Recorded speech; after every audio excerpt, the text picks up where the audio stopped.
Everybody, welcome to On Grade. This is episode 15. I got my co-host Devon in studio. What's up, my brother? What's going on, man?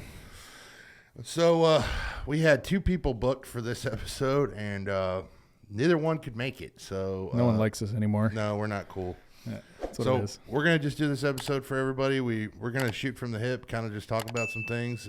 We've been talking about growing a company and building a company and stuff. So I thought we'd kind of tell you guys our story. So Devon, we kind of talked about when you were in Canada, how you got Ruben going, but you want to talk about your story now. You've been down here about 9 months, so maybe you want to tell your story to everybody. Yeah, for sure. It's definitely been a different market. Definitely a bit of an adjustment for sure. It's like that anywhere you go. So when you start somewhere and you look at the marketplace, every market has its own quirks, its own way it works, the size, the scale, the scopes. Everything's different. So even though you're in the same industry, you're doing the same stuff, it's all similar. You got to get used to how things are done and what the demand is in that market. So coming down here, that was the biggest hurdle to kind of figure out what we were going to jump into, what the niche was going to be, what we really wanted to chase after. And the biggest thing for me coming from Canada, coming down here, Canada's got, I think, 36 million people, give or take, for the whole country. Texas is 29 million for the state. So the scale is monumental. And you come to Dallas and it's mind blowing for someone like me to come from where I came from, to come down here and see the scale and the amount of work going on. It's definitely a little bit overwhelming for sure.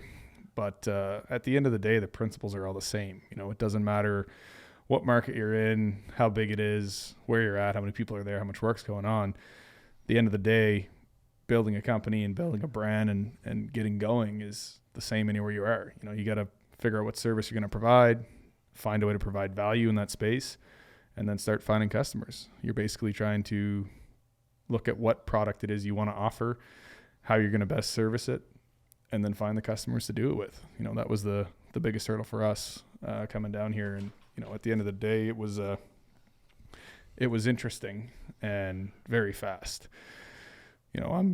I did this on such a smaller scale up north in Canada with a smaller marketplace and way more competition. And you come down here and you have that much more volume of work, you can scale way quicker, which is good. And it can also be bad too, because if you're doing it right, it's great. If you're doing it bad, you're going to crash that much faster. That's the thing. It's been good though. It's challenging, but also good at the same time. I don't know what, I think the biggest hurdle was really just kind of getting started. And that's the same anywhere. When you're starting a business, it's getting started and just figuring out those spaces, the customers you want to service, the work you want to do. Once you got that figured out, it's just a matter of doing marketing, and whether that's picking up the phone and cold calling, which I did lots of, introducing myself to people, talking to people, paying for marketing, getting some Google ads going, your website, all that stuff. It's really just brand recognition and getting your name out there to start finding work. Find your first customer, knock the job out of the park, do an amazing job. They're going to refer you to other people. That's just how it goes. And it doesn't matter what business you're in, whether it's the dirt world or selling cookies. At the end of the day, if you deliver a phenomenal product and you do a great job delivering it, service that customer, you're going to either A, build a relationship with them and have continuing business with that person or that business, or B, they're going to refer you to other people, and you don't need to overcomplicate it. You don't need to reinvent the wheel. Business is really simple when you boil it all down, and it's literally just perfecting your product, perfecting the message to deliver that product to people, and going out and doing it over and over and over again. Once you figure out how to bake the cake, don't change the recipe. Just keep baking the same cake, man. That's what it is. Right? It's just repetitive. It's all it is. I mean, it's a cadence. It's just like when we're in the military, all it is cadence. Yep. You're starting here and you're ending here, and then you're starting all over again in the same spot. I mean, that's really all it is. You learn what everything costs. You learn how to do it. And once you do that, you execute over and over and over again. Yep. And then the jobs might be different, but the process is all the same. Yeah, and you can always refine the process and find ways to streamline it and stuff. But at the end of the biggest thing to remember is you have to stay true to what it is that you're delivering. So don't mess the product up. Don't change the product. If it's working and it's what's keeping you going, it's always good to refine it and make it better, but don't reinvent the wheel, and that's the big thing. Get going, develop. Once you find problems and you have pain points in your business, find solutions to those pain points, figure out ways to work around them and make that better. But you're not looking to reinvent the wheel. No. And that's the thing that I see all the time. You and me, we talk about it. And you see these other companies are like, well, we're different than everybody else. Well, what makes you different? Is it your work ethic, or is it because you run a different brand of equipment? Because I don't see it. You're doing the work the exact same way everybody else does it. There's nothing that you're doing that's making you separate yourself. Where a company that their employees value their time being there, they value the company, they want to watch the company grow and succeed. The clients see it. They want to help you succeed. That's the company that you want to go to. That's the company you want to become. That's the company you want to model your company when you're building it after yourself. That's the company that is going to help you be that guiding light to get you where you want to be. So if you see a company out there that's like a $500 million company and they're doing something the right way, probably look into what they're doing, because that's the company you want to model yourself after. I'm not saying you want to model everything they're doing, but the basics of that company might be from 50 years ago, but they're still following those principles, and that's what made them who they are. They're doing something right. And at the end of the day, you don't have to reinvent the wheel, and it's always different. Every industry is different, and there's always new industries that pop up, and tech and, whatever else. And there's lots of spaces where you can be creative and come up with a completely new item or product or offering to the market. And that's definitely a huge part of business. But in the dirt world, we're not really reinventing the wheel. We're moving dirt, we're putting pipe and utility in the ground, and that hasn't really fundamentally changed. The products get better, the ways of doing things and the equipment gets better, but it's still the same. It hasn't changed drastically over the years. So you don't need to necessarily go out and, pull it out of the sky of how you're going to do this. There's tons of companies out there that are successful and have built massive brands and everything from 0 to 500 million or more. You can look at those companies and see what they're doing, see what they're using for tech, like we were talking about last podcast, the ag tech, stuff like that. Those are all things that you don't have to go and find something completely different. You can model what they're doing and build your company like that. And there's nothing wrong with doing it. It's especially in a space where there's a huge market. Why not? There's a demand, fill it. And then you can come down to your niche, or what sets you apart can be your customer service, the attention to detail, the quality of the work you're putting out, all those little things, as small as they sound, that's really what can set you apart from other people and other customers and other businesses, is literally just making sure you're doing all the small things right. Get them right, keep rolling and grow. But it can be daunting when you don't know these things, and it can be daunting when you're starting out. Once you get into business a couple of years and you realize that you're not looking to reinvent the wheel. You're just trying to build another wheel is really what it is. Yeah. Make it a little bit better, make it a little bit different, but it's still a round wheel that's going to go in circles. So what do you think we need to tell these guys about growth strategies, though? Growing strategies for growing a company. What are some things that you would recommend to them? Well, I mean, it really depends on what's your appetite for risk. So everyone's going to have a different approach. They're going to have a different appetite, and everyone's going to have a different comfort level. So you can grow a company 10 different ways. You can grow it 100 different ways. It really just boils down to what is your comfort level? What's your appetite for risk? How fast do you want to get somewhere? How big do you want to go? And you really got to look at what the end goal is. What's your end goal? In 20 years or 30 years, what do you want your company to look like? Once you know that, work backwards. You may want to be a two-man show for the rest of your life. You may want to do small jobs and residential work forever. You may want to grow to a massive conglomerate of a company. Those are two different growth strategies, and both of those have different ways of doing it. So it's all coming down to, what do you want? What is your goal? What's your vision? What's your end trajectory? And then once you know that, you can start working backwards from it. It's not that hard. It's just a matter of working backwards. And you can look at any company out there and break down their growth or how they did it by a little bit of research. It doesn't take a whole lot. And you're not the first person to do it. Tons of people have done it before you, and tons are going to come after you and do the same thing. Hey guys, I hope you're enjoying the episode, but I'd like to take a minute of your time to talk to you about today's sponsor. Are you a GIS professional, land surveyor, or construction professional looking for the best in surveying equipment, software, and service? Look no further than AGS Inc. AGS Inc. is an authorized dealer for Topcon and Sokia surveying equipment dealer and EOS aerial mapping products dealer, with a supply store in Grapevine, Texas to serve the DFW Metroplex, Central Texas presence, and a corporate headquarters in Houston, Texas. AGS has you covered. Stop by and experience the AGS Inc. difference today. At AGS, it is a service after the sale that counts. AGS is the proud sponsor of the On Grade podcast.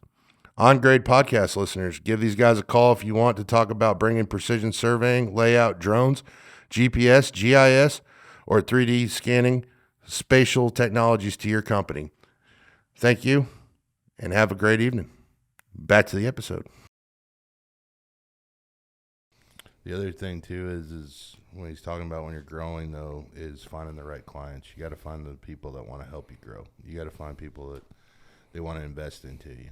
You want clients that it's a two-way working relationship, like you were talking about when you got on with this electrical contract you got, that you told him, like, hey, I'm not these big boys. I need to be paid in this time. And all these things that you did, but they were willing to work with you because they knew how good of a job you would do. Well, it's a partnership, right? You're trying to build a partnership and a relationship. You're not just showing up to do one job, take some money, and take off and go to the next one. The goal shouldn't be to necessarily work for one-off customers. The goal should be to build relationships with every customer that you build with. And every company and every customer that you work for is going to have different priorities. Some companies, their main priority or this goal in this job is getting it done as quick as humanly possible. Other ones are, we need a long pay term. Other ones are, we need, meet this schedule or this deadline, or we need to do it in this way, this process. But you figure out what their problem is and solve it, and in doing so, a lot of them are willing to work with you to solve your problem, to be able to make their problem go away, and that's the biggest thing. But you got to look for and ask, what's your priority? What's the goal? What do you need to accomplish here? And it's all communication is really what it is. And being able to digest that information and do something with it. But every company and every job is going to have a set of problems. It's a matter of figuring out what those problems are and how to best solve them to keep going forward. That's what business is. Find a problem in the world, figure out a solution to that problem, and you're going to get paid for it. That's business 101. Every business solves a problem. Doesn't matter what it is. That's the basics of business. Yeah, you couldn't have said it any better, brother. You just got them skills, man. Be a therapist. Yeah, I don't know about that one. The dirt therapist. I don't have the patience for that. But, when it comes to growth, cash flow is always going to be your biggest holdback on growth. So depending on how big you want to get and how fast you want to get there, the one thing you're always going to need is cash flow. And that's where your numbers are critical. And when you're starting out in business or you're a couple of years into business, at any point in time when you decide you want to grow, the first thing you have to do is get your numbers right. You have to know exactly what all your costs are. You got to know what your overhead is. You have to know what your labor costs are, what your material costs are. You have to know all your costs. You have to have all that data in front of you so that you can break it down and figure out, okay, I need 20% of my top line or my gross revenue to cover my overhead now. And I need, 20% for payroll, and I need 40% for material. When you break all your numbers down, you can see, all right, I have 5% of gross or net profit left over. That 5% of net profit is what's going to dictate your growth, because at the rates that you're charging right now, at the size that you are right now, with the workload that you have right now, you can afford 5% to be spent on growth. Now, where people get into trouble is they don't look at the numbers. They don't figure that out. They don't know what money they have to spend on growth. They take a guess, or they add, oh, well, I'm going to grow, so hire 3 more guys and go buy 3 more pieces. If the company can't afford that and you don't necessarily have the workload for it right away, you're going to find yourself in a pain point where now you're upside down every month. And that comes down to numbers and projections. You should have an accountant. You should have a good accountant. Don't just go down the street to the mini mall and find the first accountant that there is there. Take some time, do some research, look into these people, sit with them, meet with them, talk with them, and find out what they do. Because accounting is no different than the dirt world. There's accountants that specialize in laundromats, and there's accountants that specialize in retail and restaurants and the dirt world. And these are all different spaces that have different cash flow models and different projections of numbers. And those people don't necessarily always know, just because they're an accountant doesn't mean that they know how the construction industry works. Our payment terms are way out of whack compared to most industries. And that's something that you have to work with in cash flow. So you want to make sure when you find an accountant that they know how this industry works and they can look at your numbers and make sense of your numbers based on that. And you need to do that first. You need to go find a really good accountant, get a CPA who can sit down and walk you through all this stuff. If you don't know what a financial sheet is, if you don't know how to read a balance sheet, find somebody who can explain that to you and teach you how to do it, because that's what's going to tell you how much you can grow and how fast. And it may tell you that you can't grow at all. In that case, you need to figure out, all right, I want to grow. What do I got to do? Well, you're either going to have to cut costs or increase prices. And those are your 2 options at that point. You can either stop spending money or make more money to free up capital in order to grow. But you should always be able to free up capital before you grow. The right way to do it, make more money or cut more cost to free up cash flow before you go and add those pieces and those employees. If you do it on the backside, you're always going to be chasing your tail. And that's where you're going to get into trouble. It's all fine and good as long as the work's coming in. The minute a work stops or a job doesn't pay and you're upside down, you're in a world of hurt. And that's where people get big too quick and then they go backwards. And it's not necessarily that they got big too fast. It's that they got bigger faster than their cash flow could afford. And it got them into trouble. I don't know any personally, but I guarantee you there's companies that have gone from 0 to 100 million overnight. And it's because they did it right. They knew the numbers. They knew how much money they had to put into it. They had investors or whatever they needed to do. But that wasn't just something they pulled off the top of their head and winged it. They sat down and they figured out the math and they worked backwards. And they said, okay, we want to have 100 pieces by year end. What do we need to do for that? How much money do we have to bring in? How many jobs do we need to bid? What's our revenue got to be? They figure out all the math. And once you have all the numbers in front of you, you can sit down and it's just simple. You're working backwards. It's literally just basic math most of the time. But I want to caveat off of what you said. Guys, he's talking about accounting, but with accountants, you got to understand, and me and my CFO talk about it all the time, there's a difference in normal accounting and construction accounting. Because in our industry, you have more costs than probably anything you'll ever do in your life. You have payroll. You have to pay different material suppliers. You have diesel. You have fuel. You have DEF, you have trucking, you have equipment hauling, you have Devon has pipe, he has concrete, he has multiple things that he has to pay for, and they all come in a separate invoice. With different terms. And they don't always line up with the jobs. So you might get on a job that's got a net 45 pay term, but your accounts are running net 30. And you might have one account that's net 14 or COD, cash on delivery. So material shows up to site, you're paying for it that day. Mm-hmm. And in between that, you might have 2 or 3 pay cycles that you got to pay out, and equipment payments and the fuel bill and everything else under the sun. You got to be able to look at it and say, okay, on July 1st, I'm taking in $100,000. On July 15th, I'm paying out 60. And then on the 20th, I got a $30,000 payroll, and so on and so forth. And you got to figure out, okay, I'm going to get paid July 1st and I'm going to get paid 45 days later. And everything to do this job is going to get paid out before you get the next pay.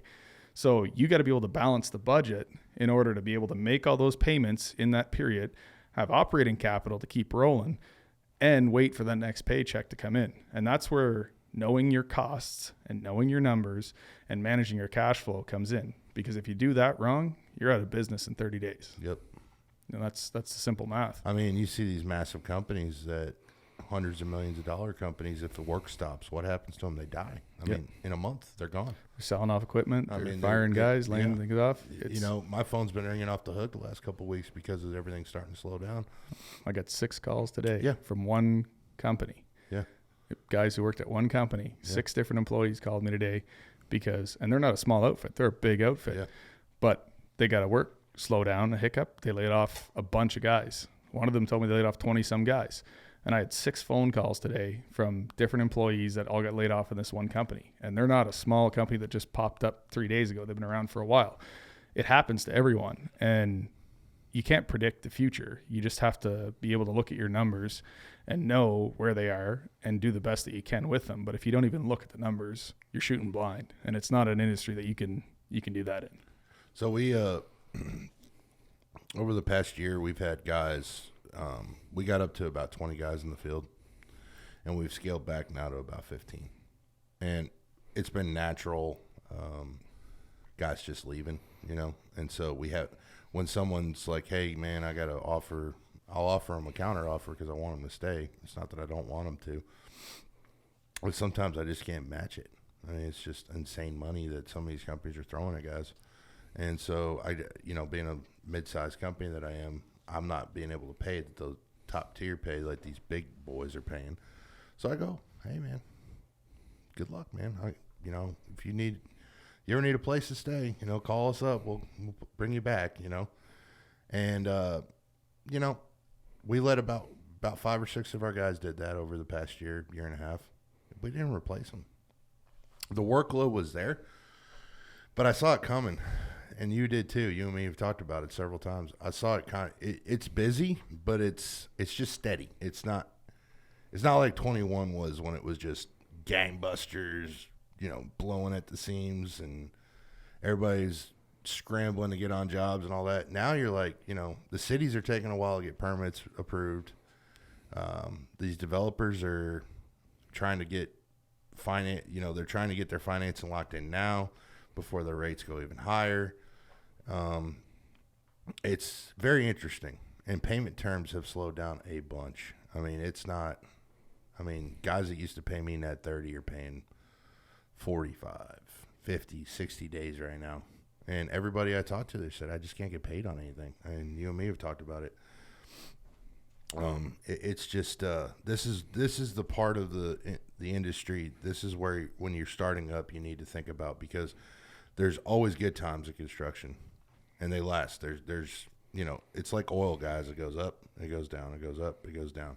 It's learn how to ride through those downturns is what makes you going to be successful. And what Devon just preached is gospel in my eyes. Everything he just said, he hit the nail on the head about, because it's super critical that you do sit down and check your numbers. You sit down and make sure that you are charging the right amount of money for the work you're doing. Biggest thing too is know your worth. Know what you're worth. Because I can tell you right now. You sound like an Instagram influencer right now. I know, right? Know your worth, bro. Know your worth, man. But it's true. It's true. But please subscribe and pay $99 to listen to my seminar in Miami. No, I'm not that guy. I'm here for free to tell you.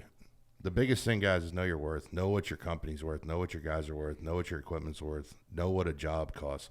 Devon sends me a job the other day and says, hey, I want you to take a look at it. I said, okay. So I take a look at it, and I'm adjusting some of the numbers that I got our estimating software pulled up. And I started looking at a couple of the pieces of equipment. I'm like, that seems cheap. And so I said something to Pete about it, and he goes, well, that's going to kind of screw us on a couple of jobs. I said, no. I'm not saying we always up numbers on stuff, but on certain jobs, we don't know these people. Charge a little bit more. Because if you do get the job, okay, yeah, you might not know them. You might not have that warm and fuzzy with them yet. But you're going to make a little extra money. And if you have the opportunity to make a little extra money, do it. But I'm not saying go rape somebody over the coals either here. But like I said, know your worth. And me and Devon just talked about it, I think, a few episodes ago. I, once a quarter, sit down and I have a Excel spreadsheet that has all my rates for all my equipment.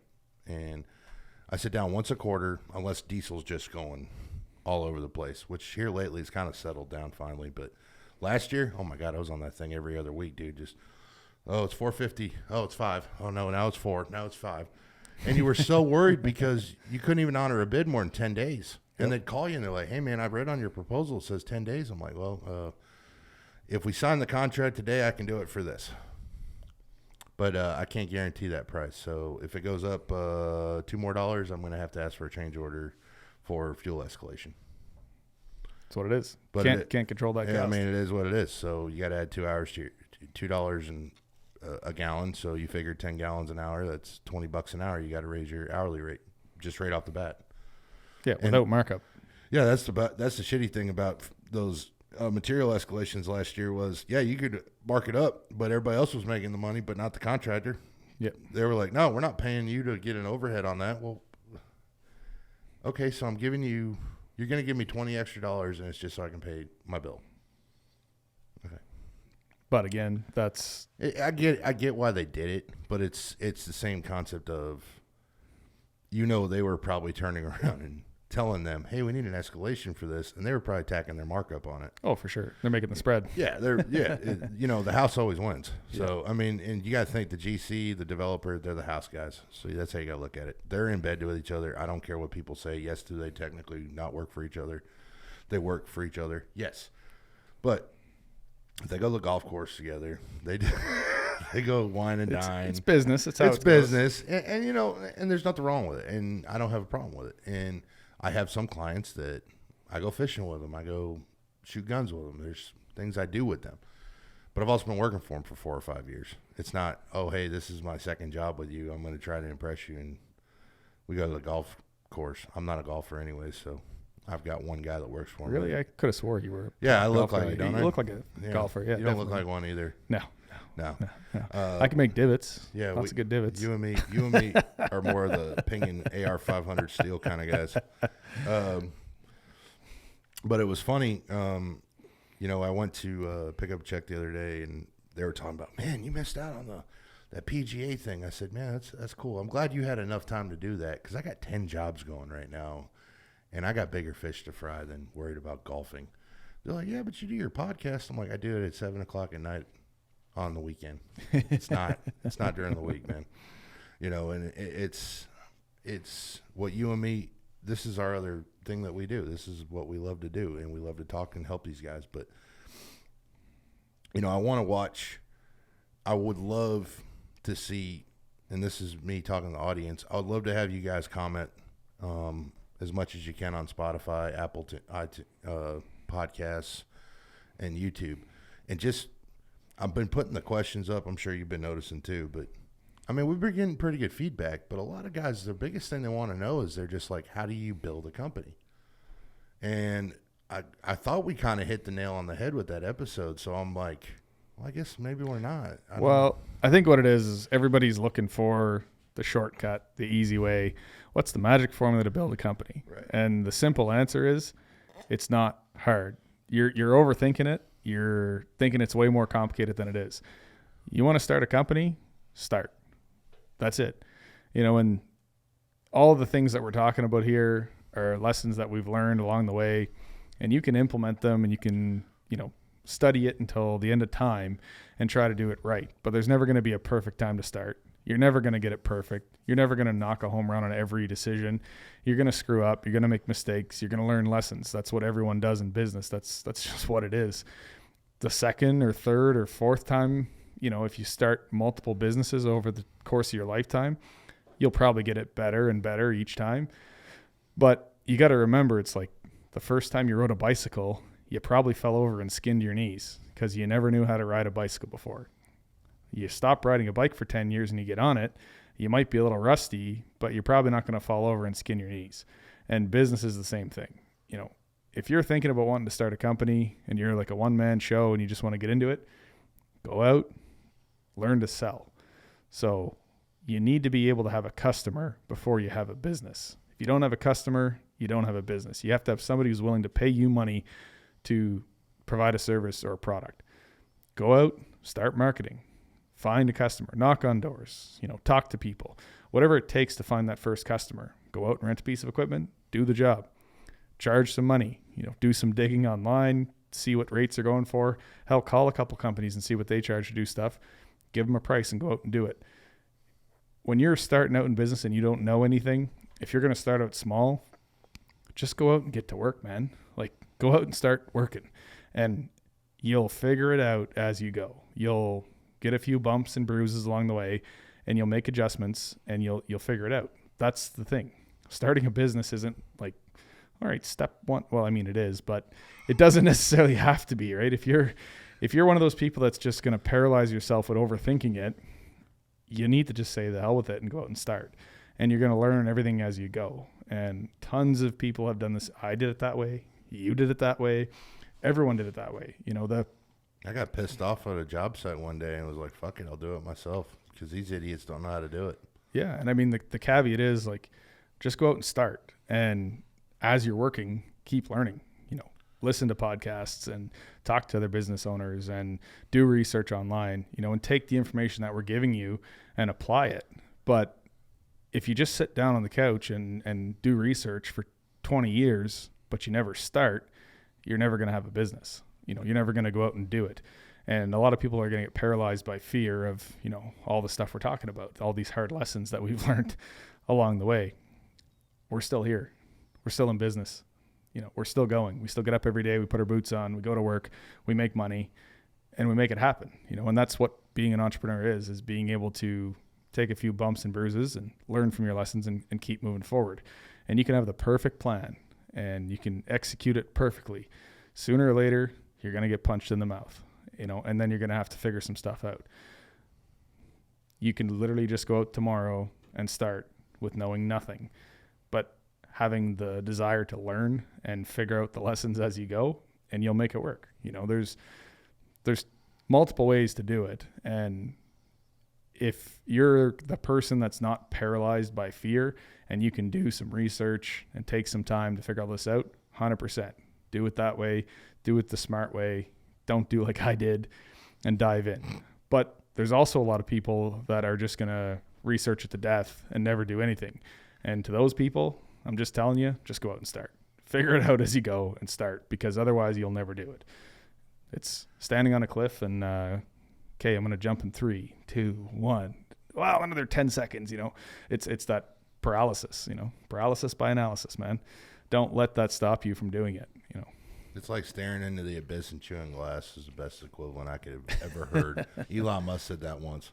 And the other thing you got to think, guys, is Devon's sitting here, comes from 2,000 miles away from here, doesn't know a soul. He had a beautiful company going up in Canada. His wife was up there with him. He had his whole life going up there. He's like, man, I'm tired of this crap. I'm tired of paying all these taxes. I'm tired of the loss of freedoms that I'm experiencing. So I'm going to come down to Texas, one of the freest places in the United States. He came down here. 9 months later, look at him. He's killing it. And I'm super proud of you, brother. I've been wanting to tell you that for a long time. You just got to have a little bit of you need the right mix of crazy and smart, I guess, all in the same pie. But sometimes you just got to say screw it and do it, and that's a lot of guys that are thinking about starting a business. They need a little more screw it and do it than they do planning. Some people work best on a plan, but a lot of those people hide behind the plan and never do anything with it. And that's what stops a lot of people from starting a business, is the fear of the unknown. And I don't care how much you plan. I don't care how many people you talk to. I don't care how many books you read, how many shows you watch. There's always going to be an element of the unknown. You just got to be able to embrace it and roll with it. And that's really what it is. This business is one of the most humbling jobs you'll ever do in your life. It's probably one of the most rewarding too as a person. I think it makes you it gives you a very unique set of skills that I can't explain. It's just something that it'll drive you mad one day. You'll come home and just not want to talk. You'll be PO'd at the world, and then you'll come in the next day and something good happened, and you'll come home and you're pumped as hell and you're ready to rock and roll.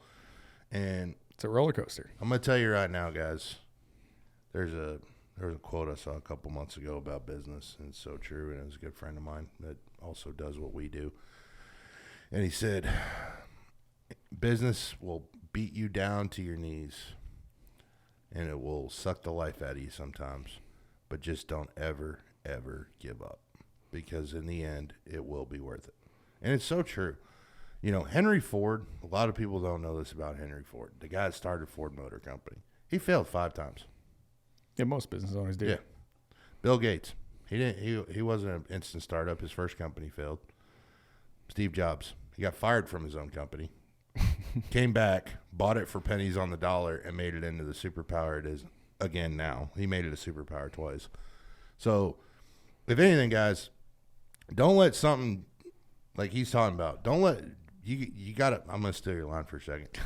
You got to burn the boats, boys. you gotta burn the boats and just jump into it. You know, there ain't a day that don't go by. I go, you know, I could just put this thing up for sale right now, and I know somebody will buy it, and I can walk out and might have a little pocket change, get out of debt, go do some other things that I want to do with life. But you know what? I haven't done all my goals yet. There's so many things that I got left I want to do in this industry. There's things that I just want to do. It's not even the money. It's not this, that. I want to own a D8. I don't own one yet. I want to own one. I want to have scrapers. I don't have scrapers yet. I want to own some scrapers. I want to get back into pipe. I love you, but I want to get back into pipe. You and me are working on something together that we're going to be doing eventually. You know, I want to get that going. You know, there's a couple of things that I want to do, you know, and I'm going to get there. Am I hitting roadblocks right now with life? Hell yeah, I am. But who the hell doesn't hit roadblocks in business? I mean, the thing that you got to learn as an entrepreneur is when you hit a roadblock, it's not, oh, just sit there and die. It's, oh, okay. Well, how do I get around it? Going around it, yeah. Going over it, going through it. Yeah, that's the only 3 things you do. That's it. And I guess you can go under it too, but you could tunnel it. El Chapo did it. You know, so go under it. So you know, you gotta think.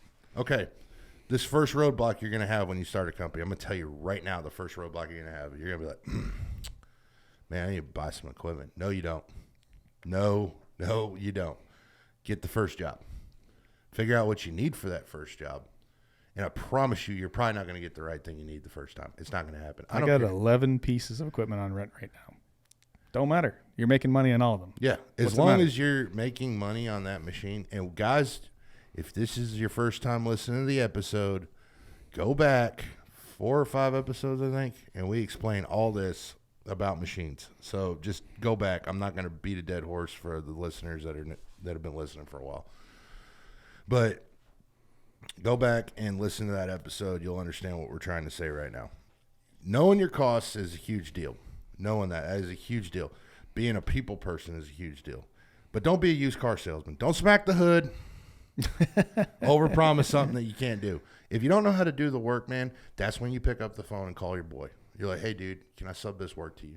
Yeah, no problem. Go out there every day with the client and be like, hey, I got a guy that's better than me at this. I'm going to sub the work out to him. Okay, no problem. Make sure that he's going to take care of that job for you, though. Because at the end of the day in this business, everything's off your reputation. Your name is your reputation. That's all you got.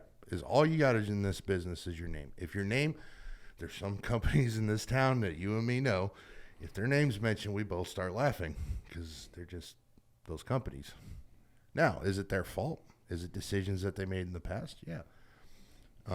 You know, I've had my mistakes. I've made mistakes. You know, I'm not afraid to admit it.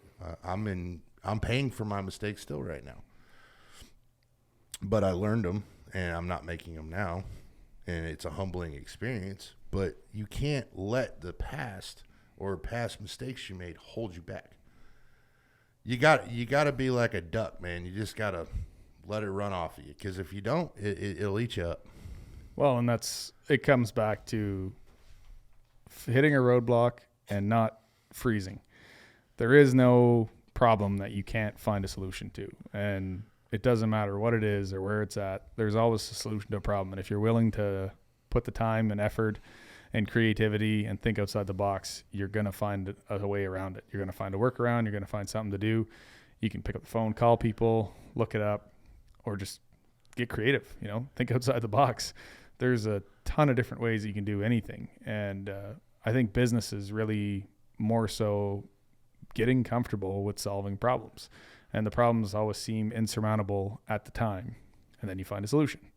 And then that's not that big of a deal anymore. And the next time it comes up, okay, we'll just do this. Bang, solved. Next one.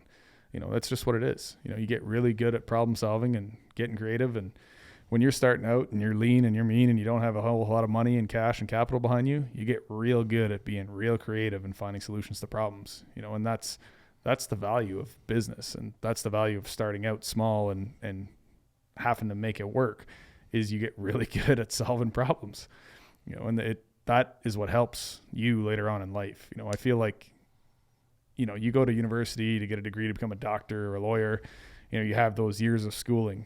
In business, it's the school of hard knocks, man. You got to suffer through a couple of years to figure out all those solutions to those problems, because that's the school to learn it in. You can go to school and take a business degree, but they're not going to teach you all the ways to figure all this stuff out. You get the basics, but the school of hard knocks is definitely the way to go if you want to be an entrepreneur. And the other thing you got to look at too, guys, is something we never have talked about before, but it's just the straight up truth. You're going to do a job one day. Something's going to happen. I don't care who you are. It's happened to everybody in this room that's sitting at these tables right now, even though it's just me and Devon, but there were two other people here that agreed to this. And it happens, and you have to prepare yourself mentally for it. You will get sued. I don't care who you are. I don't care how long you've been doing it. Everybody that's done this longer than a day has been sued. It just happens. Shit happens.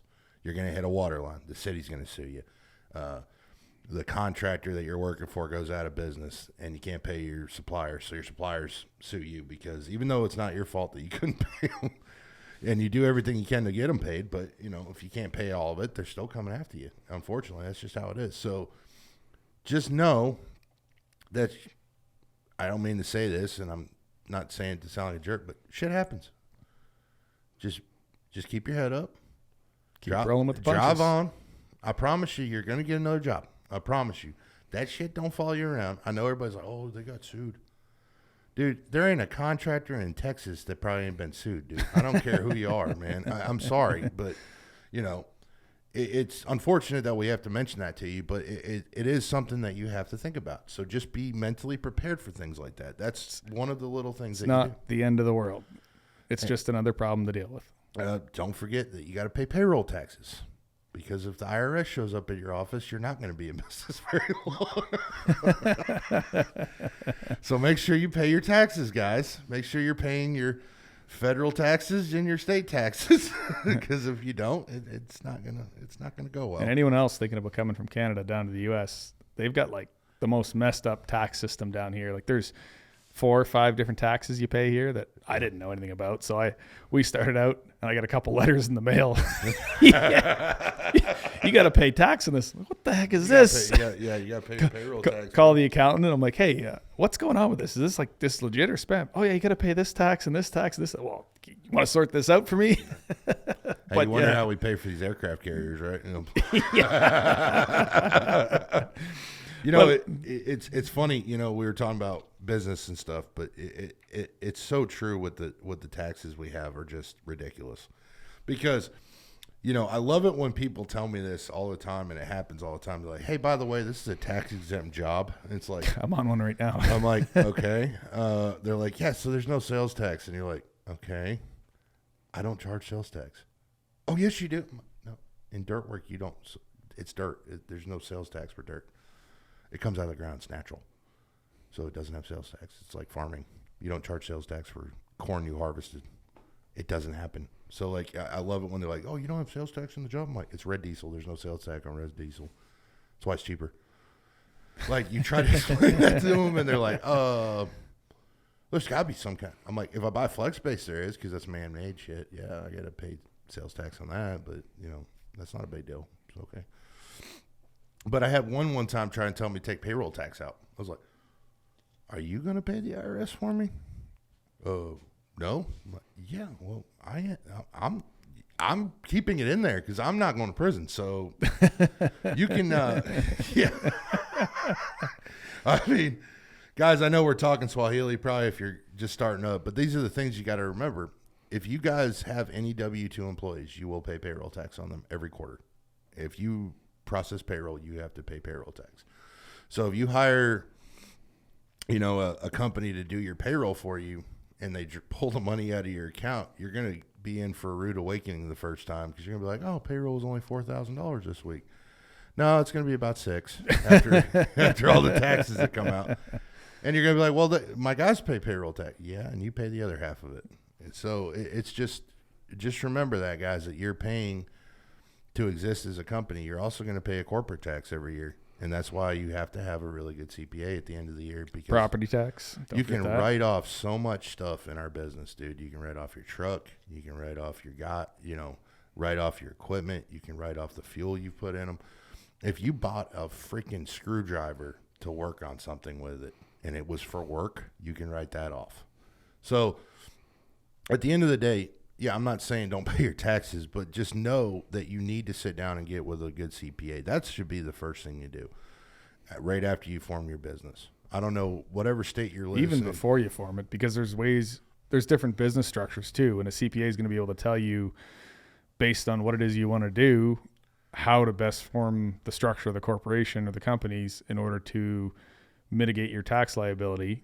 And the other thing to remember is there's corporate structure for tax liability, and there's also corporate structure for legal liability. And lawyers and accountants don't necessarily always talk to each other. So the lawyer's going to tell you to set up a company one way, and the accountant's going to tell you to set up a company another way.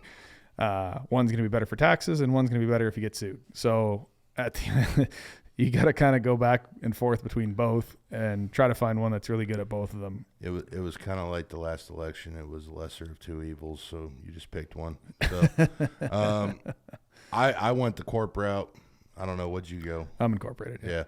I know a ton of guys that did LLCs. I've had my gun company that I do firearms training stuff with. That's an LLC. The whole reason is if I get sued, that thing's going out of business because that's millions of dollars. Somebody shoots themselves. I'm not gonna be around. Yeah. The NRA does have really good insurance. I will say that though, but I don't want to find out. They got a good group of lawyers for you too. If you're running a range, you got to. So that's a different topic. But the biggest things that you got to look at, guys, is also make sure you get good insurance, man. Make sure you don't cheap out on insurance. Don't. I'll tell you right now, everybody you work for is going to require workers' compensation. They're going to want general liability. Most of them now want umbrella. And even if they don't, you're going to want it because the day that something happens on site and somebody gets killed or hurt, God forbid, or something gets smashed up or destroyed, you're going to wish that you paid the money to get a good insurance policy. You don't want to cheap out on it. You don't want to skimp out on insurance. Make sure you got a good broker. And again, insurance brokers are the same as accountants and lawyers. There's insurance brokers that specialize in construction insurance that understand what it is that you do. When you walk into an insurance firm and all they do is insure dog grooming places, they don't know anything about the construction space and they don't know what coverages you need. They don't know what policies you need, what limits you should have. They don't even know if you walk into the insurance place and you say, I'm an excavation contractor, and they say, okay, cool. And so is your excavator a GMC or a Ford? You get up and you walk out of the door and you say, thanks for your time, and go find another one, because you need to find the person that understands what it is that you do. And they're out there. You just got to do a little bit of research, some Google searching, make a couple phone calls, start talking to the person. And if they have no idea what they're talking about, find somebody else, because that'll bite you in the ass. And don't go through a company that's not in the same state as you, because you can't go sit down and talk to them. That's the biggest thing, because they don't know you. If you get it's like a banker. Everybody wants to go. When you're a small company, go to a small bank. Yeah, 100%. Yes, I will say this, though. For cash flow reasons, you might agree with me on this. Get a big account. They're like Chase, Wells Fargo, wherever you're going to bank, because they're going to clear your funds a lot faster. Because these smaller banks, the problem is, we both know this, if you have a bank that's small and another bank that the general contractor pays you from is super small, it could take like 8 to 10 days to get your money to clear. If you go to a bigger bank, they can normally look into that bank because they have the stuff, you know, they got branches all over the country. They can go, oh, yeah, these guys' money's good, so they'll clear your funds a little faster. Especially when you're a new company. You want to have clear funds quick. So what I'm trying to say is get an account that you run your payroll out of with like a small bank. And then your operating account, run it out of a big bank. And the reason is you're still putting money through that bank, so you have an opportunity to sit down with that banker, you know, year or two down the road and go, build a relationship. Yeah, you're building that they relationship. Know your name. Yeah. And you're not just a number. You're more likely to get equipment financing through them. You're more likely to get a line of credit through them, and maybe even a mortgage to help you buy your shop, or, you know, if you're wanting to build an office or whatever. So it's the long game, guys. Nothing you do is going to go quick. You're not going to go from 0 to 100 million in a year unless you are working for another large excavation contractor. You have a massive investor and you got your best friends with the guy that owns Caterpillar or John Deere. It's not going to happen. The guys that you see that come off the street that go from 0 to 100, those guys all came from big ass companies. 9 times out of 10, the people that own the big ass company probably threw them some money to help them start their big ass company and go, oh, sweet. So if this one goes down, I can go to this one now. I got a safety net already. That's what rich people do. They set up safety nets. They have multiple layers of things. So, you know, you see that company that's like, man, I just heard of these guys, but they're everywhere already. But they're not having money issues and all that. Yeah, because they got somebody backing them, dude. They got massive lines of credit. They got massive money. And knowledge. Yeah. They've all been doing it for 20, 25 years. So if you're the guy that's coming off the street like me and Devon, though, that, yeah, we've been in the field and we've been in superintendent positions, foreman positions, stuff like that, it takes you a little bit longer to get that knowledge that you need for the inside part of the job. And that's where he's talking about with the accounting and knowing that project management, starting to learn how to be a PM. I'll tell you something, until you do it yourself, that is a tough job. Oh, yeah. Estimating is not easy. You can really screw a job up really quick. You can overbid the thing to not get it. Yeah, to the point where they just throw it out in the trash can, or you can low bid it so bad, next thing you know, you get a contract sent to you, don't even get a phone call, and you're going, oh, this is awesome. I got my first job. And about the third time that happened to me, I went, man, I missed something. Because we got our ass kicked on those last 2 jobs. You know, it's just, you're going to learn, guys, that no matter what you do, you're going to constantly learn in this job. If you don't learn, you die. If you don't adapt, you die. If you don't get past the roadblocks, you die. You're not inventing the wheel. I'm sorry, we said it 20 times to this episode. I don't care, but it's the same thing. You're not reinventing the wheel here. This has been done. It's been proven. It can be done. Look at Kiewit. I mean, seriously, they started just like us. I mean, any of these big boys, Veet, you know, those guys are everywhere now too. You know, what Ari, Granite. You know, all these companies, they started just like everybody else. Mom and pop company, and they grew to be massive corporations. And it's a lot easier to learn how business works, to learn the lessons, to learn the screw ups in the estimating when you're small, because it's a whole lot. It still sucks. It's painful at the time because it's all relative, but it's a lot easier to overcome a $10,000 hit than a $100,000 hit. You know, and irrelevant to the size you are, when you're starting out, if you stay small for a couple of years until you get all this stuff figured out, you know your numbers, you know how to estimate, you know how to deal with a contract, you know how to deal with a customer, you know how to solve problems, you know how to fix things. When you do all this stuff on a small scale, you can learn all these lessons in a small pond before you go jump in the ocean and try to learn how to swim. It can be done both ways, but it's a whole hell of a lot easier to do it at a small scale and then figure everything out before you go and take it to a big scale. Because the principles are all the same and everything still applies. Whatever you learn at a small company, it's just going to scale to go to a big company. There's little differences here and there, but at the end of the day, the principles are all the same. So you're better off taking a couple years to get all the kinks ironed out at a small size before you start going big. When you go big off the hop, you're going to have a lot of big pain points. When you're small, they're a lot smaller. They're a lot more manageable, and they're a lot more easy to overcome. And I think that's honestly the best way to really do it is do a bit of research, go down the rabbit hole, talk to accountants, talk to lawyers, get things set up, start a small company, and learn all these principles in a small company. Once you get a couple of years in and you've got everything figured out, then start getting bigger. Then start going after the bigger contracts. Then start adding pieces of equipment, adding employees. That's when it makes the most sense to do it. And in reality, that is probably the most sensible, logical, and rational way to ever build a business. It's going to be the least pain anyways. Yeah, it's not going to definitely not going to hurt as bad if you do that route. And you can go the 0 to 100 route like I did, but when COVID happened, I slammed on the brakes and I stopped, and I haven't grown since. I've maintained. That's all I've done. And I'm making more money. Last year, I didn't bill as much every month as I do this year with less guys. It makes a lot of sense, right? Yep. But I got the right guys now. And that's the thing. You can go get guys and you can train them and you can do these wonderful things that we've talked about on the last couple episodes. But if you got a guy that just don't want to work, man, it is what it is. If he's just there for a paycheck, he doesn't want to help grow the company. He doesn't have any incentive. Even though you're trying to give him incentives, that's a lost cause. Hire slow, fire fast. Yeah, you got to, and you got to be an NFL analyst, dude. You gotta check these guys out. You actually got to put them on a machine, make sure they say they can do what they say they can do. If they can't, that's fine. Don't pay them what they're asking. Be like, hey, I'm going to give you 90 days. If you can do what you say you can do in 90 days, we'll talk about it. But right now, no, I'm not paying you that. You're not worth that.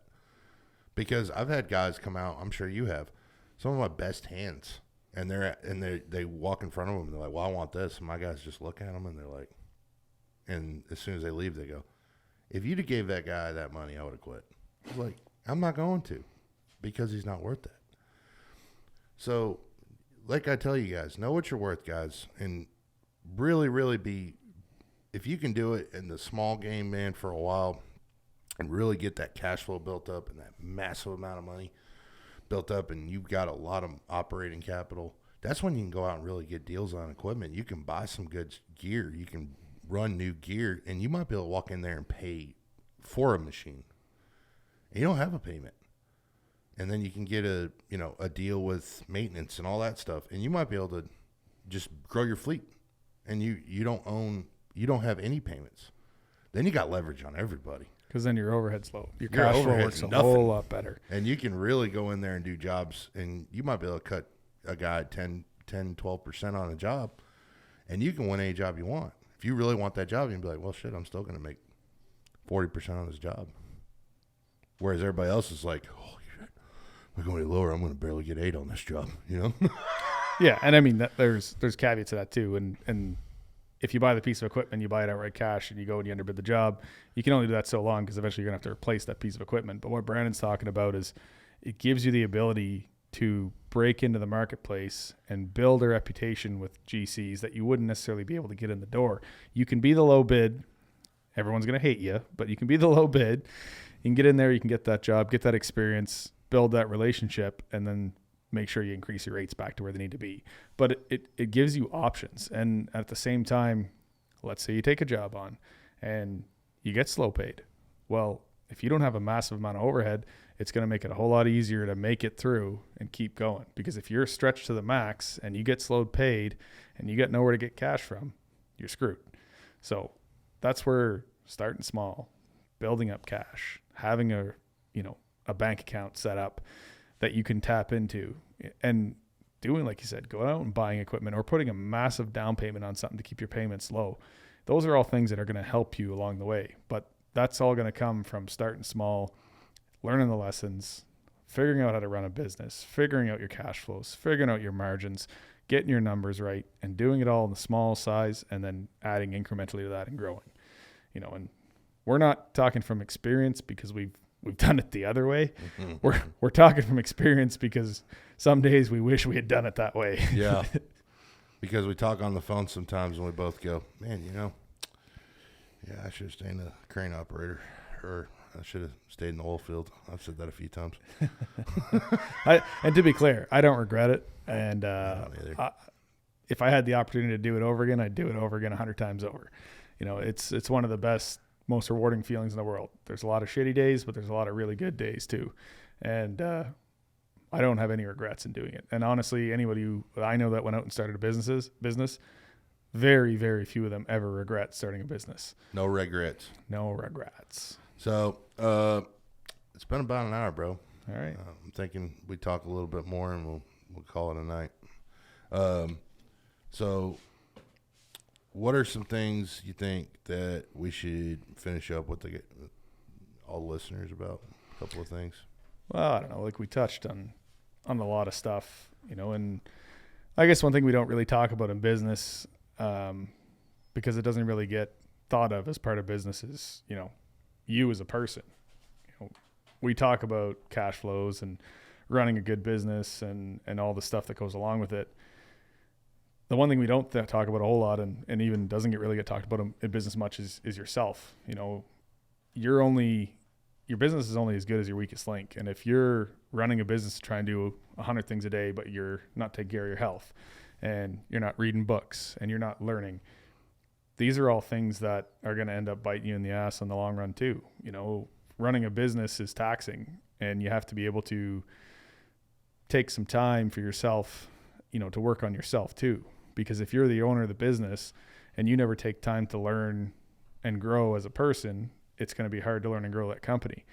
You know, go read a couple books, you know, make a goal of reading a book a month on business or anything. It can be whatever, but you need to constantly be growing and learning as a person to be a good business owner, you know, and whether that's going to the gym or working out or eating right or reading books or going to anything at all. You have to be able to continue growing yourself as a person in order to be able to grow your business.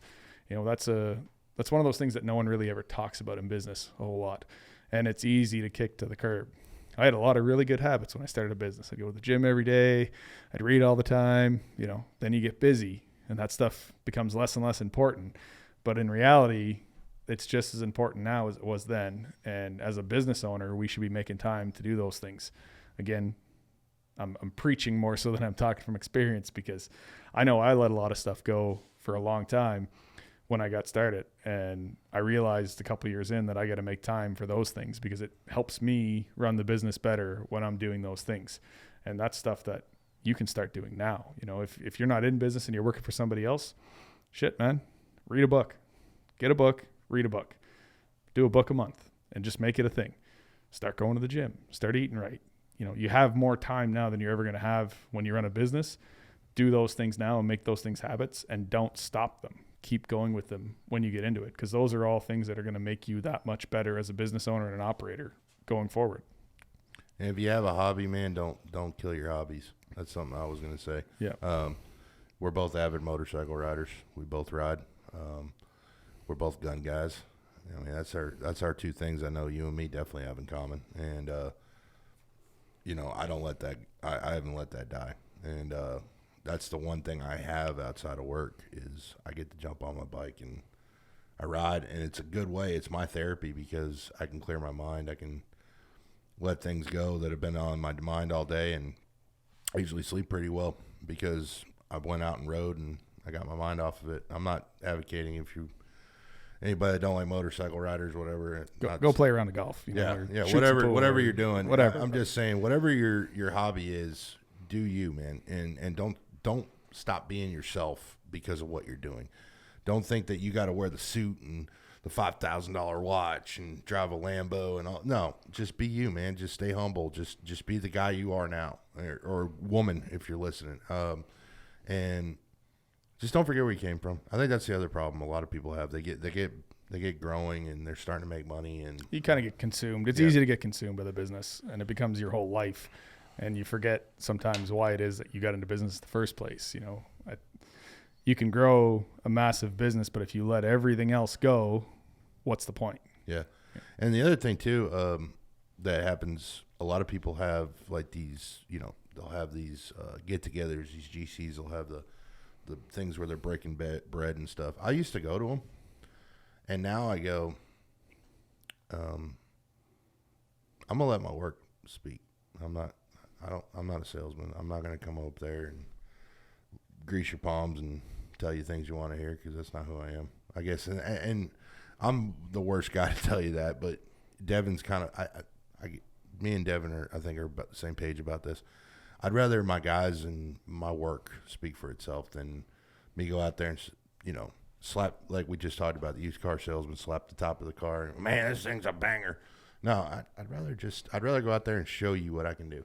Yeah, and not to say that networking with other people is not a good thing. It is. It's definitely a good thing. But don't not be yourself, and if that's not you and that's not who you are, then don't feel like you have to go and do that, because you can 100% let your work speak for itself. Yeah. And if you like socializing and you like going out and talking to people and networking and stuff, 100% go out and do it if that's something you enjoy doing, but make sure you can back up what you're saying. Yeah. Don't be the used car salesman. I think it's from the military is, you always had those guys that were just super studs, and they didn't have to really try, and they were just really good at it. And then there was guys that really worked hard to be good at it, and then there was guys that just didn't care. And I noticed that in business, there's those kind of owners too that are like that. They're like super studs. They got to work all the time. They got to do this. They got to do that. They got to do this. They got to do that. And those guys get burned out because they get so consumed in it that they don't have an outlet. They don't have an on-off switch with it. And if they don't ever turn it off, you're hearing about them 4 or 5 years later. They're like, guy had a heart attack. He's 35 years old. It's like, dude, you got to. And then there's the Elon Musks of the world that are just like, on another level. But those are few and far between. It's true though. But I mean, the guy is an absolute genius. But I mean, we're getting off topic about him. But you could take things he's done. But the guy is a workaholic. I mean, 100%. He'll even admit it. He's like, I'm a workaholic. Yep. But I mean, he lost money for years with Tesla and SpaceX and all that. He lost billions of dollars. A lot of people don't realize that. He told the investors when he started these companies, we're going to lose money for 20 years, and then we're going to start making money. And they just started making money. What was it, 4 or 5 years ago? Yeah. I mean, they didn't even get a return on investment until like 4 years ago. That's talking about insane passion and self-belief. Yeah. And I guess that's another thing we should really touch on. You have to have a little bit of a delusional self-belief in your abilities when you start your business, because you don't have anything to base it off of. You never owned a business. You never ran a business. You never started a business. You have to really want to do it, and then you have to have almost a delusional self-belief in yourself that you're going to be able to do it in order to make it through, because it will be taxing. It's going to be hard in the beginning. And Elon Musk is an extreme example of that. But everybody has to have a little bit of that in themselves in order to really succeed in business. You have to be a little bit delusional about your ability in order to do this. And just keep going, man. Don't stop. Don't ever quit, man. Just got to have that grit. Like we talk about every episode, just dig deep, have the grit. Life's going to punch you in the face. Just learn how to get back up. They're going to punch you in the face again. Learn how to get back up. You're only going to be out of business when you decide you're going to stop being in business. No one will stop you, I promise you. That's it. The day the business goes out is the day you quit. And just remember that. And just think about all the people that have supported you over the years, and think about your guys and all the girls that might work in your office, whatever. That's what keeps me going every day. When I have a bad day, Stephanie can tell you, I sit there and I'll tell her the only reason I didn't give up today was my guys. Yep, 100%. Or you call me and you make me laugh and tell me some stupid shit that happened to you, and I'm just like, oh, well, that wasn't so bad. I didn't have that bad of a day. Or I call you and you're having a bad day, and I tell you what happened to me, and you're like, oh, well, at least that didn't happen to me. And I'm like, yeah, well, so we work, and maybe this is something we could recommend. Get a friend, man, that's in the business that you do. Devon's my friend. So we do this show together, but he can tell you, we talk almost every day. He calls me or I call him, but we text at least once or twice a day. And we at least check on each other. And that's something you got to do, man. Find somebody that you love in this business and fucking text them. Because text them, call them. And it could be a mentor. It just could be a friend.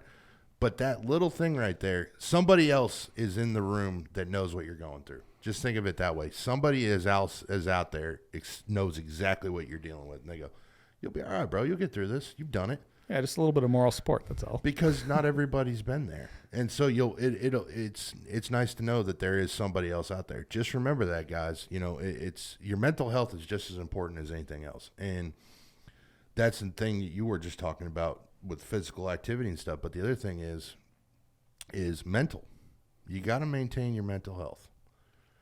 Because there's going to be times, guys, I'm dealing with it right now. I won't even lie about it. I'm getting 15 emails a day about my guys not moving fast enough in rock and all this stuff. I'm in rock job, dude. Rock is unpredictable. I don't care how long you've been doing it. Rock is very, very difficult work. You're in a rock job too. You know exactly what I'm talking about. Oh, yeah. And they're just they're pushers. That's what they do. So they like to turn the pressure up. And that's fine. I'm not letting it. My guys were getting kind of hubbubbed about it, and I sent out a couple emails today to them saying, "Hey guys, you're kicking ass. Keep up the good work." It's just motivators. It's little things like that. Just be a motivator, man. Motivate yourself. Motivate your guys. Yep, that's all it is. And you'll win. You'll succeed. I promise. It's crazy. It's all mental. Oh, this game's all mental. That's all it is. Mindset above anything, man. Yeah. Well, brother, I enjoyed the episode. Cool, man. Me too. It's good. Hey guys, if you would, please like and subscribe on the YouTube if you're watching us. Please give us our 5 stars on Spotify if you don't mind, and check out our Patreon. I haven't really been active on it, but I'm going to start doing it. We're going to start putting shirts and stuff on there and all that kind of stuff. Throw some Reuben gear on there. Throw some Iron Eagle gear. If you guys want to support our companies, we'd love you for it. We're going to start shooting some behind-the-scenes stuff that we'll put on there from us doing work and stuff, and we'll have, like, how-to classes on how to install pipe or so you know we're not just full of shit and talking out our asses. Yeah. Actually and know how what we're to doing. do lifts and and all that. So please check that out for us. We could use the support. It helps. All it does, guys, is helps us with the show. We have some guests from out of town that want to come. We'd love to be able to afford to fly them down here and stuff like that. So that would be really what it's for. And also, please check us out on Apple and anywhere you get your podcasts, and just leave us a rating, 5-star review. We'd love it. And I'm going to put some more questions down. But if you need to ask us anything, guys, just email us. It's ongrade88@gmail.com. Shoot an email with any questions you want us to talk about. If you have anything you want to talk about, if you'd like to be on the show, hit me or Devon up on our Instagrams, or you can hit us up on the OnGrade Instagram, Facebook, any of those places. So we'll be more than happy to have you on the show. So, Dev, you got anything you want to add, brother? That's it, man. Like, share, subscribe, shoot it out. Let us know if you want us to talk about anything. All right, guys. We'll see you next time.